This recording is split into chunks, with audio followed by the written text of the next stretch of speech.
청년부 심은영입니다. 욥기 18장입니다.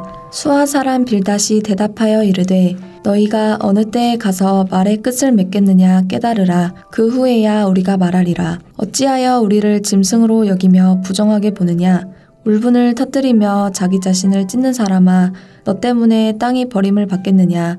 바위가 그 자리에서 옮겨지겠느냐. 악인의 빛은 꺼지고 그의 불꽃은 빛나지 않을 것이요. 그의 장막 안에 빛은 어두워지고 그 위에 등불은 꺼질 것이요. 그의 활기찬 걸음이 피곤하여지고 그가 마련한 꾀에 스스로 빠질 것이니 이는 그의 발이 그물에 빠지고 올가미에 걸려들며 그의 발 뒤꿈치는 덫에 치이고 그의 몸은 올무에 얽힐 것이며 그를 잡을 덫이 땅에 숨겨져 있고 그를 빠뜨릴 함정이 길목에 있으며 무서운 것이 사방에서 그를 놀라게 하고 그 뒤를 쫓아갈 것이며 그의 힘은 기근으로 말미암아 쇠하고 그 곁에는 재앙이 기다릴 것이며 질병이 그의 피부를 삼키리니 곧 사망의 장자가 그의 지체를 먹을 것이며 그가 의지하던 것들이 장막에서 뽑히며 그는 공포의 왕에게로 잡혀가고 그에게 속하지 않은 자가 그의 장막에 거하리니 유황이 그의 처소에 뿌려질 것이며 밑으로 그의 뿌리가 마르고 위에는 그의 가지가 시들 것이며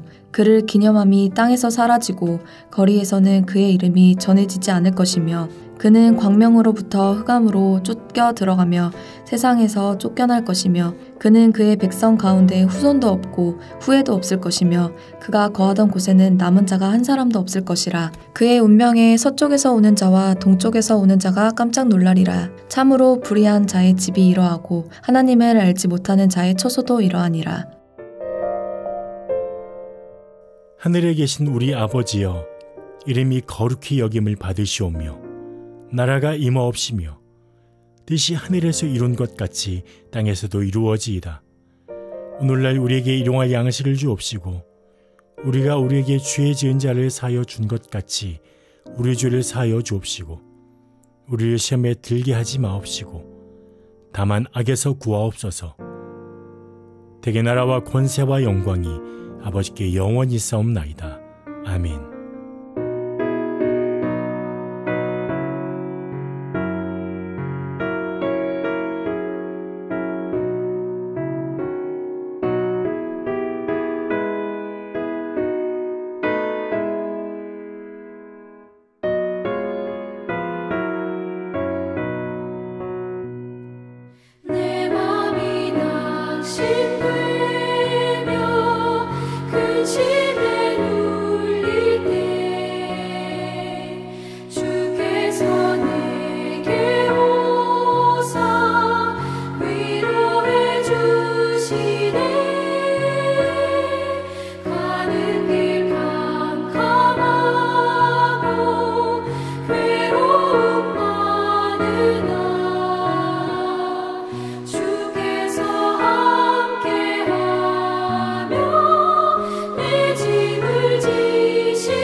세상 지날 때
오늘 보실 하나님의 말씀은 사무엘하 14장 21절부터 22절까지의 말씀입니다. 구약성경 485페이지에 있습니다.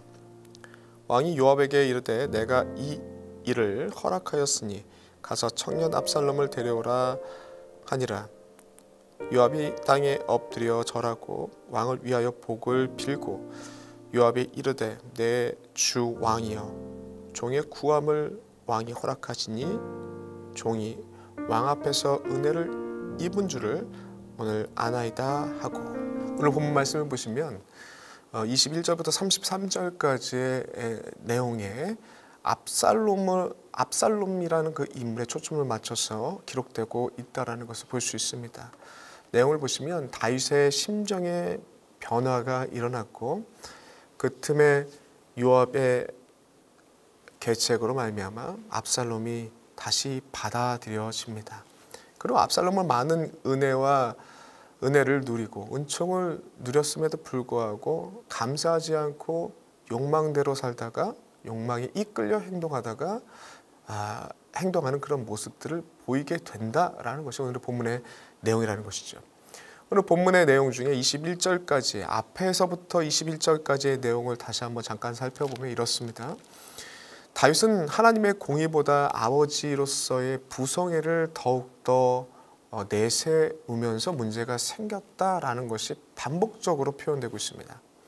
그러니까 암논의 사건이 발단이 되었는데 암논이 동생 다말을 범하고 난 다음에 이 다윗은 그 암논의 이 심각한 죄에 대한 부분들을 지적하거나 그리고 그 심각한 죄에 대한 책임을 묻는 그런 모습들이 없었습니다. 그러고 난 다음에 시간이 지나는 그 과정 가운데 이 다말을 오빠였던 압살롬은 그 과정 가운데 말은 표현을 안 했지만 어마어마한 분노로 사로잡혀 있었다라는 것이 기록되고 있고, 그리고 난 다음에 이후에 오늘 본문에 나와 있는 사건, 이 압살롬이 암논을 살해한 다음에 3년을 도망자로 살다가 다시금 받아들이는 그 사건 가운데서도 다윗은 압살롬의 죄에 대한 지적과 엄한 그 책임을 묻는 그런 모습들이 있지 않습니다. 그냥 받아들였다. 죄는 회복시키지 않았지만 그냥 받아들이는 그런 모습들이 나타났다는 것이죠.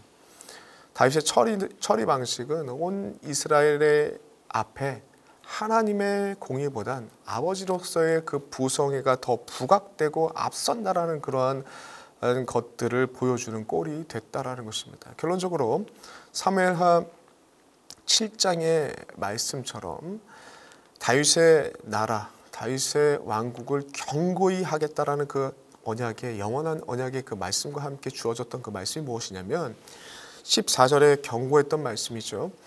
그가 만일 범죄한다면 내가 사람의 매와 인생의 채찍으로 징계하려니와 라는 그 말씀대로 다윗이 욕망에 빠져서 행동할 때마다, 다윗이 하나님의 공의의 말씀보다 자신의 마음을 앞세울 때마다 이러한 언약의 내용이 고스란히 인생에 펼쳐지게 되는 모습을 우리가 보게 됩니다. 사람의 매와 인생의 채찍으로 징계하겠다는 그 메시지가 고스란히 다윗의 인생 가운데 펼쳐지는 것을 볼 수 있다는 것이죠. 먼저 이 사무엘하 11장의 내용을 보시면 그 욕망에 이끌려서 충성스러운 우리아를 죽이고 밧세바를 취할 때 어떤 일이 벌어집니까? 나단 선지자가 와서 그의 죄를 지적하면서 이렇게 이야기합니다. 원수들의 비방거리가 될 것이다 라고 얘기하고 그 둘 사이에서 난 아이가 죽을 것이다 라는 그러한 예언대로 아기가 죽게 되었다라는 것이죠. 비참한 아픔을 겪게 되는 것이 다윗이었고, 그 이후의 내용들을 보시면 하나님의 공의의 말씀보다 자신의 아들들을 생각하는 그 아버지의 부성애를 앞세우다 보니 문제가 생깁니다. 인생의 매와 채찍을 맞게 되는 것이죠. 어떤 내용이 펼쳐집니까? 암논이 다말을 범하게 되는 일들이 펼쳐지고, 그 사건 때문에 압살롬이 암논을 죽이는 그런 일이 벌어지게 되고, 후에는 암논이 아버지를 반역해서 왕궁을 차지하는 그런 일들, 그 왕궁에서 쫓겨나서 비참하게 그 피난길을 가는 그런 모습까지 이어지는 것이 오늘 본문의 이야기라는 것입니다. 21절의 내용이죠. 왕이 요압에게 이르되 내가 이 일을 허락하였으니 가서 청령 압살롬을 데려오라. 이런 결정을 내릴 때 하나님의 공의에 앞선 결정인지, 하나님의 공의가 아니라 나의 심정과 권한과 그리고 아버지로서의 그 마음을 앞세우는 결정인지 다윗은 구별하지 않았다. 그것이 문제가 되었다는 것입니다. 그리고 두 번째는 25절부터 27절까지 나와 있는 그 기록된 말씀의 의미입니다. 25절과 27절까지의 내용을 보시면 다윗의 허락으로 돌아온 압살롬의 특별히 외모에 출중한 압살롬의 모습을 언급하고 있습니다. 성경에서 특별하게 이렇게 외모를 언급하는 것은 특별한 의미가 있다는 것이죠. 압살롬의 특출한 그 외모뿐만 아니라 자식들도 아름다웠다라고 그렇게 되어 있습니다. 이 말씀이 무엇이냐면, 압살롬은 압살롬 입장에서는 큰 죄를 저질렀지만 아버지에게 큰 은혜를 입어서 다시금 돌아오게 되었고, 또한 25절부터 27절까지의 내용을 보시면 하나님께서도 이 압살롬에게 남들보다 특출한 외모의 특출한 것들, 어떻게 보면 은사의 것들, 외모도 은사라고 표현할 수 있죠. 남들보다 다른 특출난 것들을 허락된 부분들이 있는데, 압살롬은 이걸 가지고 어떠한 짓들을 앞으로 해 나갈 것인지에 대한 어떻게 보면 복선적인 역할을 하는 부분이 25절부터 27절까지의 내용이라는 것이죠. 이런 아름다운 것들을 갖고 있었는데 압살롬은 이런 많은 은혜들과 받은 은총에 대해서 그걸 가지고 어떻게 사용하였는가, 이제 앞으로 지켜봐라 라고 하는 것이 25절부터 27절까지의 내용이라는 것이죠. 계속해서 28절부터 33절의 내용을 보시면 이렇습니다. 다윗의 허락으로 형제 암논을 죽이고 그리고 온 이스라엘을 충격으로 빠지게 만들었던 그 압살롬이 다시금 이스라엘 땅으로 돌아오게 됩니다. 그리고 이 압살롬, 앞에 제가 말씀드렸듯이 압살롬 입장에서는 아버지께 큰 은혜를 받고 하나님께 큰 은혜를 받았다라는 것이죠. 많은 것들을 받았음에도 불구하고 압살롬, 문제는 무엇이냐면 압살롬이 그렇게 생각하지 않았다라는 것이 오늘 본문의 28절부터 33절까지 나와 있는 내용이 바로 그 내용을 가리키고 있습니다. 압살롬은 전혀 감사하지 않았습니다. 감사는커녕 자신의 예상과 다르게 다윗이 압살롬의 얼굴을 보지도 않고 지위도 회복시켜 주지도 않고, 그리고 또한 왕궁에 머물 줄 알았는데 왕궁이 아니라 가택연금처럼 자기 집으로 돌아가게 하여서 머물게 해버립니다. 그리고 24절의 내용들을 보시면 2년 동안 이러한 막연하게 자기의 지위도 회복되지 않고 아버지 왕을 만나볼 수 있는 기회도 박탈되는 그런 막연한, 언제까지 이런 일이 계속 지속될지 모르는 2년이 흐르게 됩니다.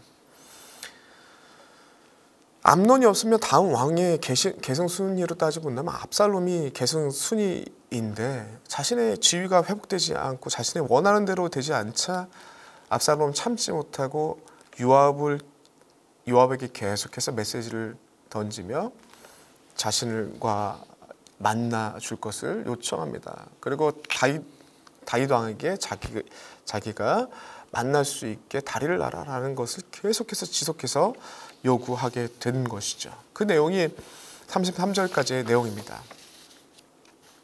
그런데 이 지속적인 압살롬의 요구에도 불구하고 요압은 다윗의 심중에 어떠한 마음을 품고 있었다는 것을 알고 있었기 때문에 계속 거부를 하게 되죠. 그래서 압살롬은 참다 못해서 극단적인 방법을 쓰게 되는데 보리치수가 있을 때 요압의 밭에 불을 질러버리죠. 막대한 재산 피해를 입히게 만듭니다. 그때서야 이제 압살롬이 요압을 찾게 되는데 그때서야 이제 자신이 원하는 바를 막 요구를 하는 그런 장면이 나옵니다. 이 장면을 통해서도 알 수 있는 것이 압살롬이라는 인물이 어떤 인물인지 극단적으로 드러나는 부분이라는 것이죠. 목적을 위해서는 그 어떠한 극단적인 행동도 마다하지 않는 그런 모습들을 보이는 것이 이 압살롬의 모습이었다는 것입니다. 그리고 또 한 가지 압살롬이라는 사람이 어떤 사람인지 잘 드러나는 장면이 28절 이후에 나와 있는 내용인데 압살롬은 요압을 통해서 다윗 왕에게 나아가길 원하는데 그러면 본인이 찾아가면 되지 않습니까? 그런데 본인이 찾아가지 않고 요압이 자기에게 찾아오게끔 계속 요구하고 그렇게 결국 만듭니다.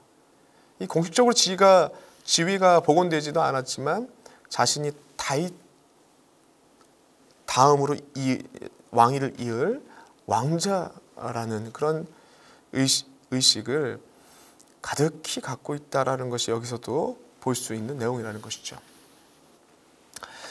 그리고 난 다음에 다윗을 만나고 난 다음에 요구하고 그리고 바로 실행에 옮겼던 모습을 볼 때에도 그 왕위 계승의 자리에 대한 마음이 계속 그 마음 가운데 있었다라는 것을 알 수 있다라는 것이죠. 정리하자면 압살롬이라는 그 인물은 많은 은혜를 받고 은총을 누리고 있음에도 불구하고 감사하지 않았던 인물이다라는 것이고 그리고 오로지 자신의 목적과 야욕을 위해서는 수단과 방법을 가리지 않고 제거해 나가는 그런 욕망의 사람이었다라고 정리될 수 있다는 것입니다. 그런데 문제는 다윗이 33절을 보면 지금까지 압살롬이 저질렀던 그 잘못에 대한 지적도 없이 받아들였고 또한 33절을 보시면 결국에 압살롬이 원하는 대로 지위도 회복시켜 줬다라는 것이죠. 33절을 보시면 그가 왕께 나아가 그 앞에서 얼굴을 땅에 대어 그에게 절하매 왕이 압살롬과 입을 맞추니라 라고 하면서 지위를 회복시켜주는 그런 장면이 나옵니다. 다윗이 또 한 번 그릇된 그 부성애를 앞세우는 그 장면이라고 말할 수 있다라는 것입니다. 하나님의 공의의 말씀이 우선되지 않고 잘못된 부성애를 통하여서 내린 그 결정이 이후에 반란으로 이어지게 되는 것이죠. 사랑하는 성도 여러분들, 오늘 본문 말씀을 통해서 하나님의 공의보다 자신의 욕망과 부성애를 앞세운 다윗의 이 어리석은 모습은 언제나 우리의 모습이 될 수 있다는 것을 잊지 말아야 될 것이라는 것입니다.